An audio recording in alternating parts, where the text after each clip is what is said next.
வாழ்க வளமுடன். ஸ்ரீ குமரன் ஜோதிடம் உங்களை இருக்கரம் கூப்பி அன்புடன் வரவேற்கிறது. இந்த பதிவில் நம்ம எதை பற்றி பார்க்க போகிறோம்னா, மாதாந்திர ராசி பலன் அடிப்படையில் இந்த துலா ராசிக்கு ஜூலை மாதம் எப்பேற்பட்ட நட்பலனை ஏற்படுங்கிறத இந்த பதிவில் பார்க்கலாம். உங்களுடைய ராசி நாதன் சுக்கிர பகவான், கலைத்தன்மை உள்ள ராசி நாதன். எதையுமே ஆடம்பரமான வாழ்க்கைக்கு சொந்தக்காரர் அது நீங்கள் தான். எதையுமே கலை நுணுக்கத்தோட அணுகக்கூடிய ஆள். தொழில் பிஸ்னஸ் மேலே தீராத காதல் கொண்ட ராசி நீங்கள் தான். தொழில் மேலே ஒரு அக்கறையாக இருப்பீங்க. ஏன்னு பார்த்தா சனி பகவான் தான் உங்கள் ராசியில் உச்சமாகறனால தொழில் மேலே உங்களுக்கு ஒரு அபரிமிதமான ஆசை இருக்கும், தீராத ஆசை இருக்கும். அதனால் இந்த துலா ராசியில் பிறந்தவங்க வியாபார யுக்தியோடு இருப்பீங்க. எதையுமே கலை நுணுக்கத்தோட அணுகக்கூடிய ஆளாக இருப்பீங்க. ஒரு ஸ்டிஃபான ஆளாக இருப்பீங்க. உங்களுடைய ராசிநாதன் 8ஆம் இடத்துல இருக்கார், ஆட்சி பெற்றிருக்கார் 8ஆம் இடத்துல. விபரீத ராஜயோகமாக உங்களுக்கு செயல்படும். ராசிநாதன் 8ஆம் இடத்துல இருக்கனால மறைபொருள் மூலிமா உங்களுக்கு தனவரவை ஏற்படுத்துவார். ஒரு எதிர்பாராத அதிர்ஷ்டம், திடீர்னு தனவரவை ஏற்படுத்தி அது மூலிமா நல்ல ஒரு பொருளாதார முன்னேற்றம் இருக்கும். பொதுவாக இப்போ கிரக அடைவுகளை நம்ம பார்க்கலாம். உங்களுடைய ராசிநாதன் 8ஆம் இடத்துல இருக்கார். அதே மாதிரி 3க்கும் 6க்கும் உண்டான அதிபதி உங்களுடைய பாக்கியஸ்தானத்தில் இருக்கார். குரு பகவான் பாக்கியஸ்தானத்தில் இருக்கார்.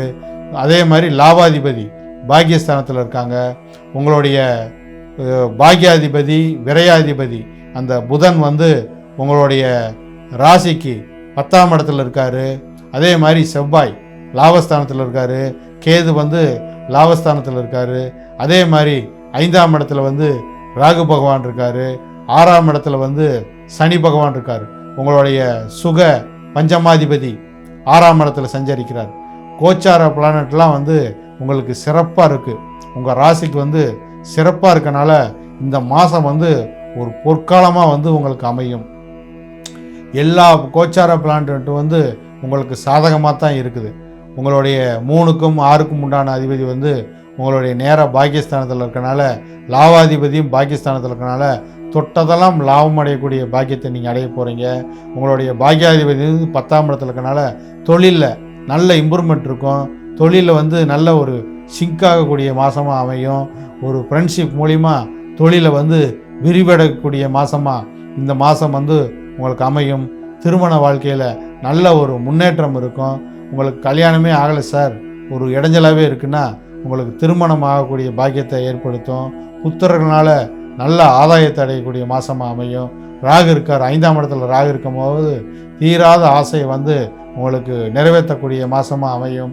ராகு நம்ம முன் ஜென்மத்தில் ஏற்பட்ட நம்மளுடைய ஆசாபாசங்களை நிறைவேற்றக்கூடியது தான் இந்த ராகு பகவான்.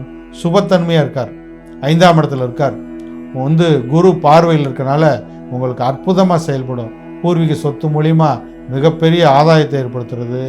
நல்ல பூர்வ புண்ணியம் வலுத்து இருக்கிறது. ஒரு பூர்வ புண்ணியத்துக்கு பூர்வீக இடத்துக்கு நம்ம போக முடியல சார் அப்படின்னா உங்களுக்கு போகக்கூடிய மாதமாக இந்த மாதம் ஏற்படும். காதலில் நல்ல ஒரு அந்யுன்யமான ஒரு நட்பு ஃப்ரெண்ட்ஷிப்பை உங்களுக்கு ஏற்படுத்துவார் இந்த ராகு பகவான்.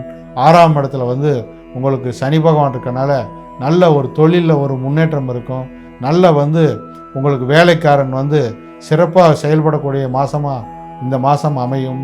உங்களுடைய ராசிநாதன் 8ஆம் இடத்துல இருக்கனால எதிர்பாராத அதிர்ஷ்டத்தை உங்களுக்கு ஏற்படுத்துவார். அதே மாதிரி பாக்கியஸ்தானத்தில் இந்த 6 கூடையவன் இருக்கனால சிறப்பாக லாபாதிபதியும் சூரியனும் அங்கே சேர்ந்துருக்கனால சிறப்பான ஒரு முன்னேற்றம் இருக்கும். அதே மாதிரி பாக்கியாதிபதி உங்களுடைய 10ஆம் இடத்துல இருக்கனால நல்ல ஆதாயம் அடையக்கூடிய மாதமாக இந்த மாதம் அமையும். லாபத்தில் கேது வம்பு வழக்கு எது இருந்தாலும் அதில் வெற்றி அடையக்கூடிய மாதமாக இந்த மாதம் அமையும். கேது 11ஆம் இடத்துல இருக்கும்போது தீராத வம்பு வழக்கு எது இருந்தாலும், நோய் நொடி இருந்தாலும் அது தீரக்கூடிய மாதமாக இந்த மாதம் அமையும். உங்களுக்கு தீரவே முடியல சார், எனக்கு ஒரு தொல்லை உடம்பு ரீதியாக என்னை அச்சுறுத்திக்கிட்டே இருக்குது, நோய் நொடி அதுக்கு உண்டான ஒரு எனக்கு ரெக்கவரே ஆக மாட்டுதுன்னா உங்களுக்கு நல்ல ஒரு மெடிசன் கிடைக்கக்கூடிய மாதமாக அமையும். இந்த மாதத்தில் நீங்கள் ஒரு புது மெடிசன் வந்து உங்களுக்கு அமையும். அது மூலிமா ஒரு நோய் நொடி வந்து உங்களுக்கு ஒரு கண்ட்ரோல் ஆகி அது வந்து ரெக்கவர் ஆகக்கூடிய மாதமாக இந்த மாதம் அமையும். எல்லாத்துலேயுமே ஒரு முன்னேற்றம் இருக்கக்கூடிய மாதமாக இந்த மாதம் அமையும் என்று கூறிக்கொண்டு இந்த பதிவை இத்துடன் நிறைவு செய்கிறேன். வாழ்க வளமுடன்.